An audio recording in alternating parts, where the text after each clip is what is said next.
Hi, I'm Lauren Lester. Los Angeles Animal Services is one of the largest municipal animal shelter systems in the country. It services about 60,000 animals annually and has a budget of $48 million. But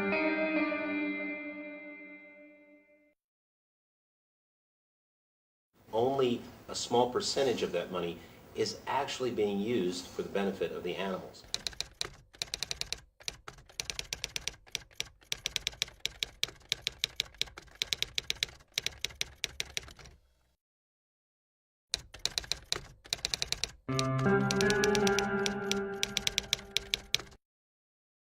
So with me today to help clear up what is this mess, or even I'd say a scandal over at City Hall, are two prominent animal rights advocates. First of all, we have what I call voiceover legend, Michael Bell, who's an actor, voice animator, animation director, and animation voice coach, and unimpeachable animal rights credits.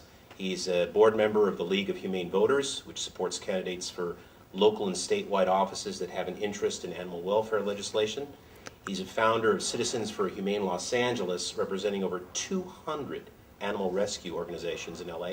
He's a fundraiser for the Cambodian Wildlife Sanctuary, raised funds and spearheaded the successful campaign to ban pound seizure in Los Angeles, and raised funds for and established the ban on trapping and killing of coyotes, including instrumental in creating the coexisting with the Urban Coyote Handbook, which is disseminated by the Los Angeles Animal Service. And also we have Paul Darrigo, an actor, writer, producer, director, and an IT expert at a major film and TV studio here in Los Angeles. He also has a Bachelor of Science in Technical Management, an Associate in Marketing, and he just completed project management training. So Paul, let me start with you. There seems to be a consensus among 200 animal rescue organizations, many of the citizens of Los Angeles, and certainly the staff of Los Angeles Animal Services, that the system is broken. So what is it that the services are supposed to do for the City of Angels? The shelter system itself was never designed as an adoption agency. Okay, it was designed for public safety. As time had gone on in our city, we wanted more service out of the department, but the foundation of the structure never changed, right? The operations of that department hadn't changed to match some of those needs. And I think overall the department just doesn't work as efficiently and proficiently as it could be. It's not a proactive, it's a reactive agency. And what I'm saying is that we can change that. We can make it more proactive by starting to look out and seeing what needs do we need to meet and how can we meet those needs efficiently. But when you have the bureaucratic structure as it is, it makes it very difficult to get anything done.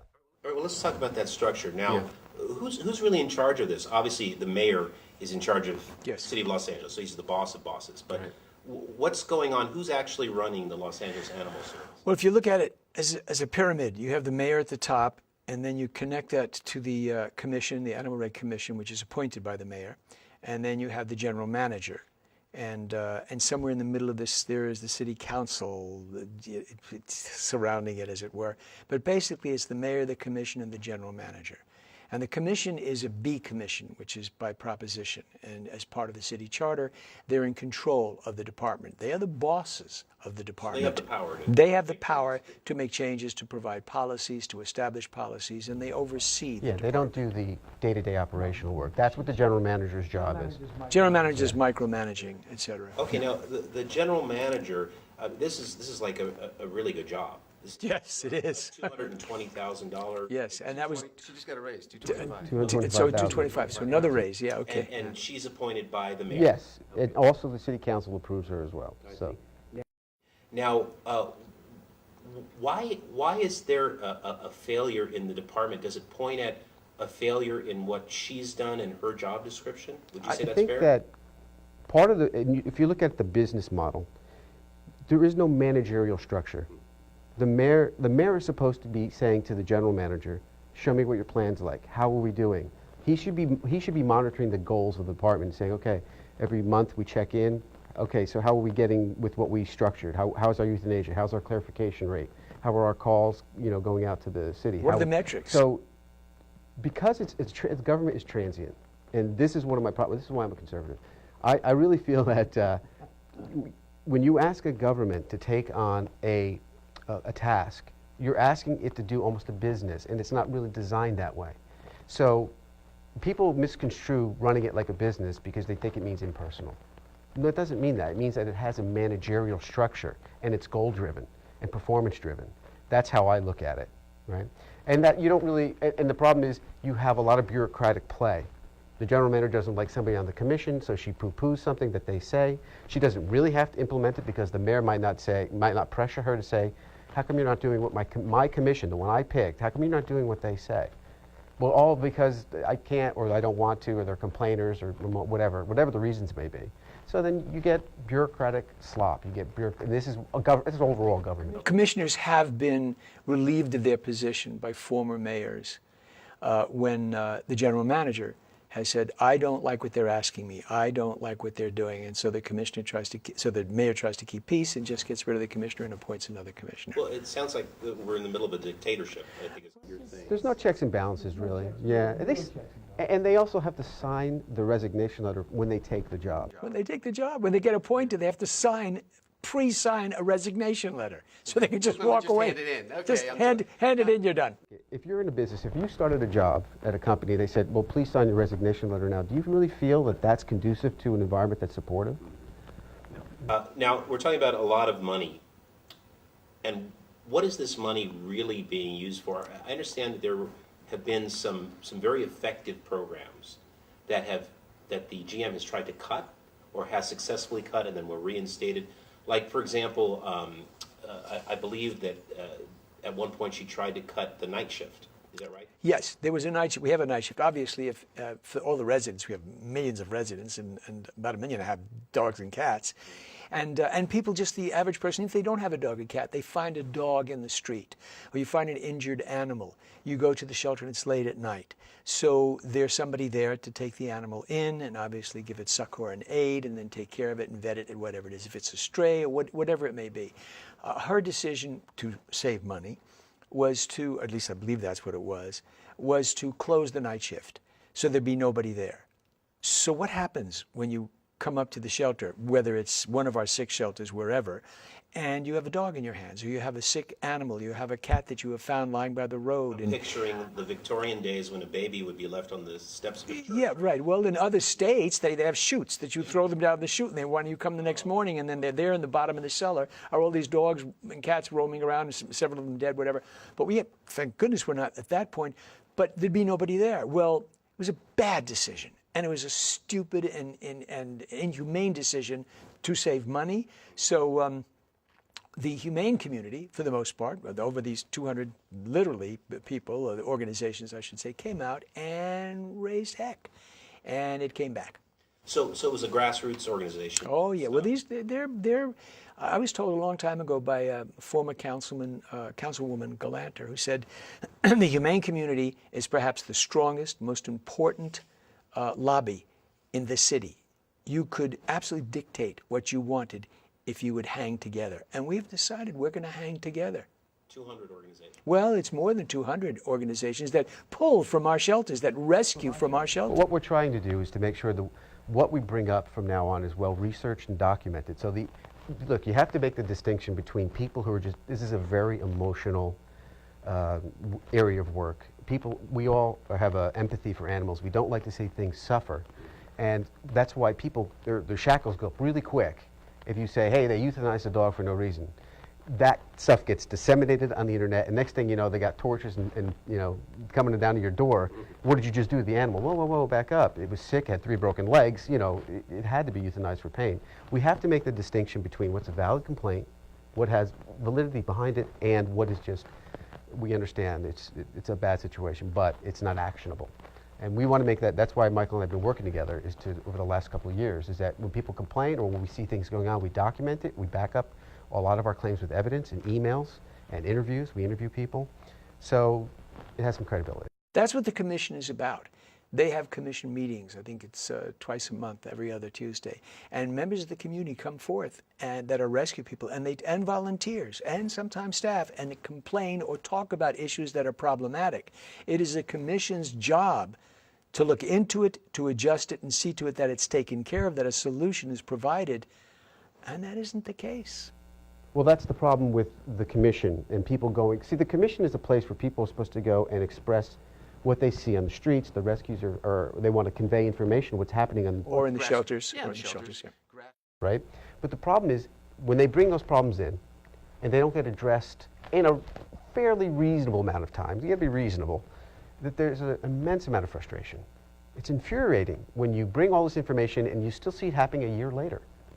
And in your estimation, the commission is not working to solve these problems that are being brought before them, nor is the deputy mayor. I believe you met with the deputy mayor. Yes, well, the commission is hampered when they move because it's a possibility that there may be a fear that the mayor will disappoint them. And then there's no money lost, but it doesn't look good if you're kicked off by the mayor off a commission that he's appointed you to. And as far as the deputy mayor is concerned, we've had a couple of deputy mayors. I have brought staff, employees in to meet with the deputy mayor to talk about the problems that face the shelter and the low morale, literally the toxic environment that has happened since our general manager was brought on board 4 years ago.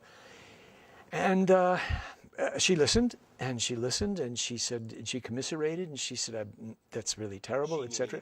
The deputy mayor, and then nothing happened. So what are some of the other, we talked about the night shift, the attempt to eliminate the night shift.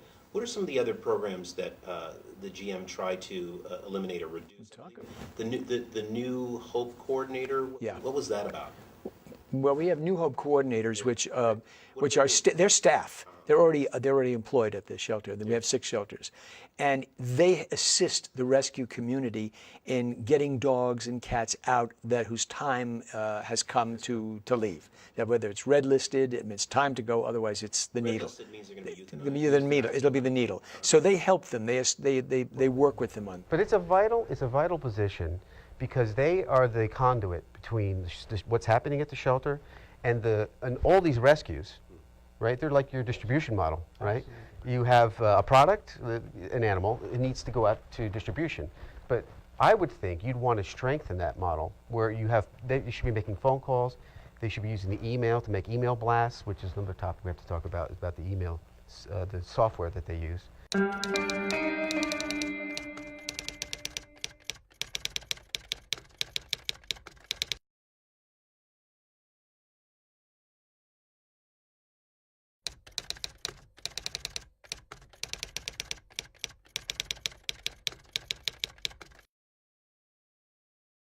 So I thought if we put an interested party on a tag, you're supposed to call that person before you euthanize. No. It's just you expressing an interest in an animal. And possibly as a courtesy, they would contact you.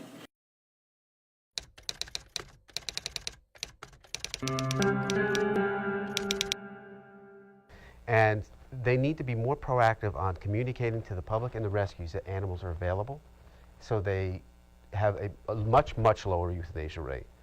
That's one of the New Hope coordinators were that bridge. But unfortunately, this general manager felt it was smart to take them off. There was a huge brouhaha about that. And so 3 were put back on. So we have 3 New Hope coordinators for 6 shelters. And that's really difficult. Now, I understand from what I've heard that some of the other staff said, well, that's all they do is help get these animals out through the rescue community, where we're having to clean kennels, or we're having to do this, and we need them to do the job that they were hired for, because that sort of is a special job. So I guess to affect change and to assist the staff, she decided to get rid of all the New Hub coordinators, which was not a good idea, instead of modifying. If one had to modify to please everybody, well, that's bad thinking. That's not critical thinking. I think that, look, there's tons of volunteers, of people who would work at the shelter. Right now, volunteer recruitment is down. It's down. But when you don't have, like filmmaking, when you don't have money, you have to throw resourcefulness at it, right? You have to start figuring out ways to get it done.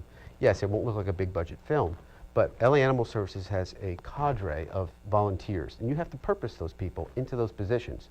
That's what we say. We need people to start thinking that way. Look, I can't afford to add a new staff member, How can I use my volunteer I staff? would think there would be a lot of animal lovers. Oh, yes. The volunteer staff would love to do that. Right now, they clean cages. But there's no, or not no, but it has also been reduced. The volunteer coordinators have also been reduced, or there was an attempt to reduce that. Is that? Volunteer coordinators are the people who help sustain volunteer staff, give them the training they need. And you listen, volunteers are very important. Volunteers just don't do it for a whim. They do it because they get a sense of value. And you have to find out what that value is. If, say, I like doing more marketing research. I like going out shaking hands, trying to get people on board, raising money. Some volunteers like walking dogs. So you have to find out what the volunteer likes to do and help encourage them to stay in it. Because look, being at the shelter is a very tough gig. You have animals that you care for that literally have to get taken to the euthanasia room. And some of them, they know. Animals know. They literally have to drag them. And to drag an animal, that dog knows he's being euthanized. And that lays on you. In quite high numbers? We never do more than like 10 or 12 in one day. Basically, the dog is standing there looking like this, and all of a sudden it just kind of goes like that. Like there's no screaming, it's just almost like all of a sudden it's just now really fast asleep. So that's really hard for all of us. I mean, we all have been on Xanax and antidepressants, and we all have, because it's not an easy job. And you need to support your staff to understand, like, look, I get that this is a hard job. I know what we're doing is tough. That's why we really need to be focusing on getting these animals out, right? So a perfectly good Fluffy is not being euthanized for no room, okay? Some of the animals that might be a little challenged emotionally, we can give them the training they may need, but it's not set up that way. It's not set up to socialize particularly. It sounds a little bit like it's kind of arbitrary decisions about the night shift and the New Hope coordinator and the volunteers. It sounds kind of arbitrary. Well, we don't know what our critical thinking is like. When you look at the RACO program, for example, I think Paul can certainly address that, which is the Reserve Animal Control Officer Program. That's an important program because we don't have enough officers to handle all the problems in all these shelters. I think there's what, about 50 some odd animal, 57 animal control officers. On vacation, yeah, and we have one in the evening. There's two at night for the whole of LA. For the whole of LA. It's 500 square miles. So if you call the shelter, right, you're not going to get service. We have a loose dog downtown at 16th and San Pedro. We're going to call LA Animal Services to see what's the response. Can you guys get down there and help her out? All we have is one officer right now for a stray dog at large. It's like a priority 19 for us.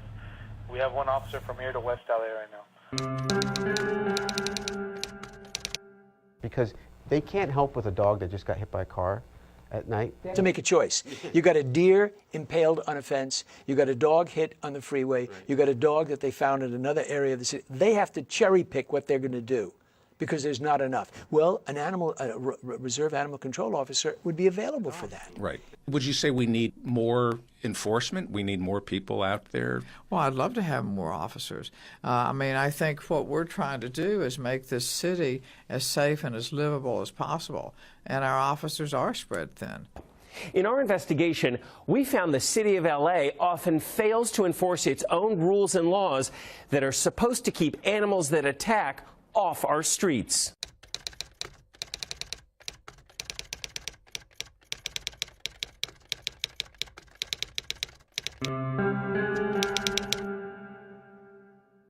A lot of animals come out at night.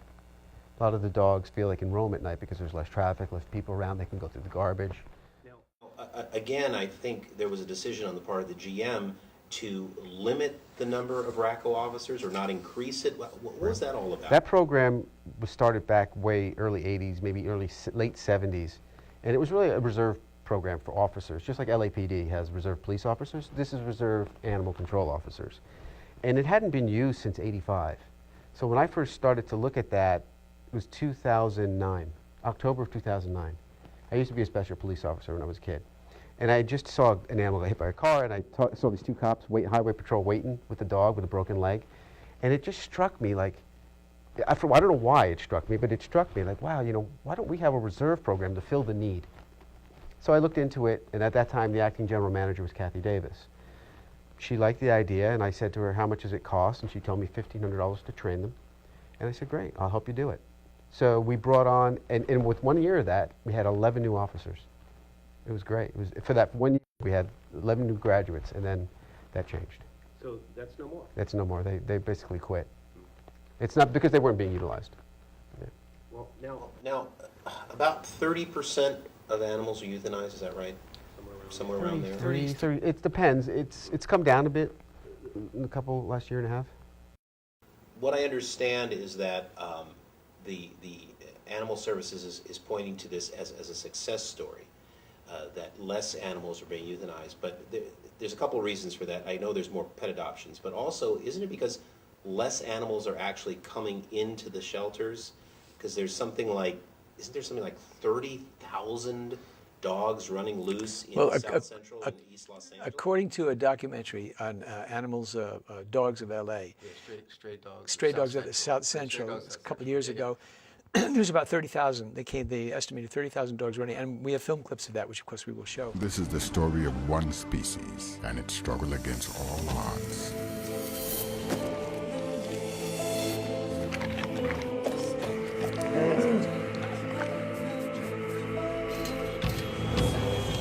If indeed there was an outreach program, a pet education outreach program, if the public and the residents in those particular areas where the amount of dogs in the streets are heavy, dogs and cats, etc., were educated about spay and neuter, and our spay and neuter laws, we have breeding laws, that might alter, that might change. Well, just an addendum to that, not only would spay and neuter help, but education into communities. There are certain communities that think leaving their dog to roam is okay, and it's not.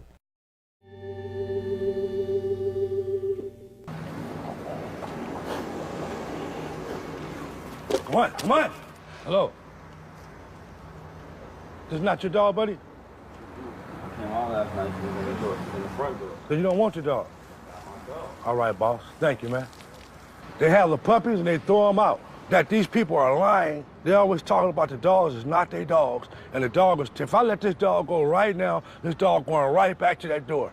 See, this dog wants to go back home. Watch. No, it is your damn dog. You don't lie to me, man. The big problem is a lot of those dogs aren't fixed. So they're having puppies throughout the neighborhood.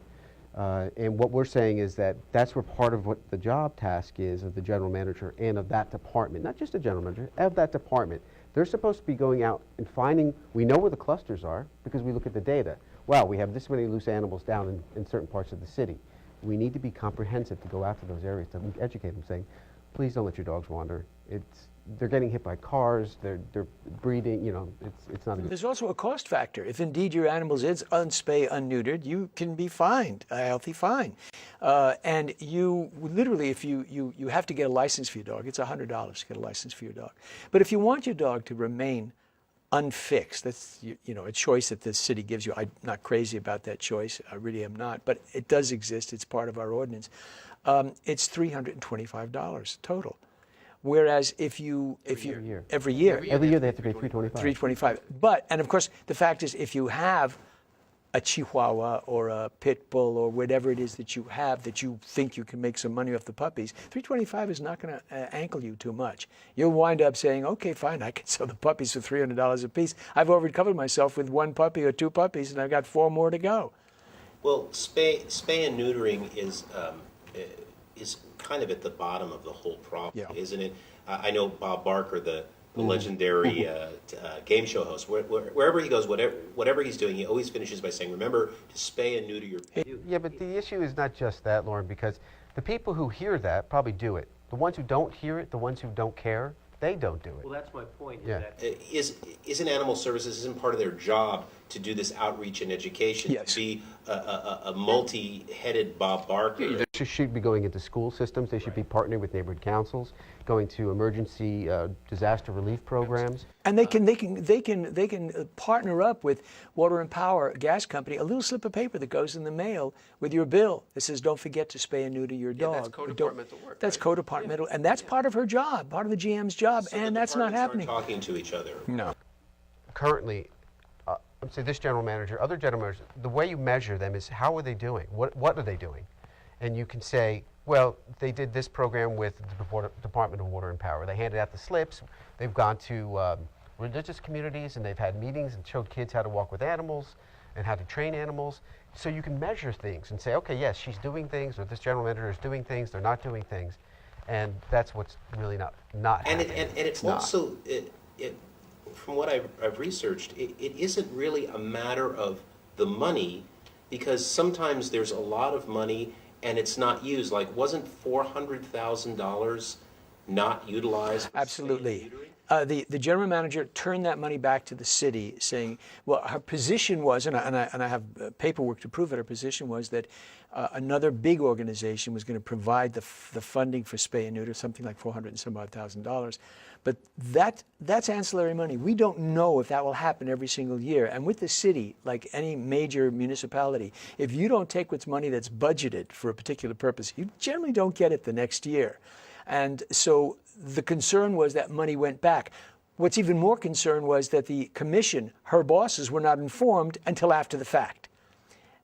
And that was a major concern to me, is the fact that it appears to me that the general manager doesn't have her finger on the pulse of what the administrative code and what the municipal codes demand of a general manager. To add on to that is that they should have understood the workflow, which is, wait, you can't do that. You have to go in front of the commission first. So, but nobody, again, where's the managerial structure? Why didn't somebody tell the GM? She's trying to give money back for the RACO program now to the neighborhood councils, right? But nobody told her, wait, you can't do that. It has to go back to the commission for vote to do that. Again, these are examples. I personally feel with this situation it was the thinking behind that we don't need spay-neuter money. Well, but that's her position. Yeah. She has said in the future the need for spay and neuter funding may decline as more animals are sterilized, resulting in fewer animals impounded and sent to shelters. In anticipation of that scenario, Animal Services believe that directing additional funding into the Animal Welfare Trust Fund, which is a totally different fund, not spay and neuter, would provide it with more flexibility in addressing animal issues. There's no facts to back that up, that there will be more spay and neuter animals coming in, that everybody is doing it. They're not doing it. And the bottom line is, she wanted to, from her own point of view, she took $200,000 prior to the $400,000 that was sent back from the spay and neuter fund and was trying to get it into the Animal Welfare Trust Fund. It was scotched. It was stopped. But that was outrageous. This spay and neuter money goes to vouchers for people that can't afford, in areas that can't afford, senior citizens. Let's say an area, a zip code that's a middle class or an upper middle class Yes. area. They do have rent control in those areas. And Absolutely. there are low-income people. There are disabled people. There are elderly people. People who could use these vouchers, but they don't get them. They don't get them. Well, they live in the wrong area, right? That's ridiculous. Because how can you say one person, how can you say one person living, just because they live in one area, doesn't qualify? It should be, of course, based on income, what they're able to provide, not by area code. And this would get back to what we were saying, is that the spay and neuter problem, which is at the bottom of this problem, this would go a long way to helping solve that problem. Absolutely. So when you say that we don't need that kind of spay and neuter money, it's incomprehensible to those of us, and I don't do rescue particularly, but of course, when I say represent, I speak on behalf of over 200 rescue organizations that are constantly bailing animals out of the shelter, that are hoping that they want to get out of the business. They say, get me out of this. My passion has overwhelmed my life, but they can't stop because there are so many animals that go in. And the department doesn't assist. I mean, the general manager doesn't assist them to that degree. There's always been kind of a war between the rescue community and the Department of Animal Services. But justifiably so. They take a lot of heat. LA Animal Services can take a lot of heat, like we were talking before. And sometimes you put the wagons up, even for logical people to now talk, it's still the wagon is up. Because when you start attacking, that's not collaborative effect. We do need more collaboration, but people on the other end also have to be collaborative. You can't expect, if I yell and scream at you, that all of a sudden you're still going to be my buddy, you want to work with me, right? You're not going to want to work with me. So the other people at the yelling end need to be collaborative as well. It has to be conducive, but again, a leader with vision, leadership skills, has to know how to bridge that gap. She needs to be, or they need to be, on point about how do I create a relationship with the community and the rescues that's conducive. The questions really should be, Michael, Lauren, how can I help you with your rescue? What do you need? What can I help? How can I help you get some more animals out? Do you need a faster service? How's the phone calls been? Has my staff been good with you? Can we do anything better? But you see, what has happened is when they have had huge community meetings with hundreds of rescue community there and the commission there and the general manager there, and when they got up one at a time and were concerned with and complained about certain issues that took place, which imposed them their inability to rescue an animal, or an animal's put down that they were on their way to pick up, camera would turn to the general manager and she would be texting something on her phone, which outraged him because she wasn't listening. And that doesn't create a relationship with the rescue community.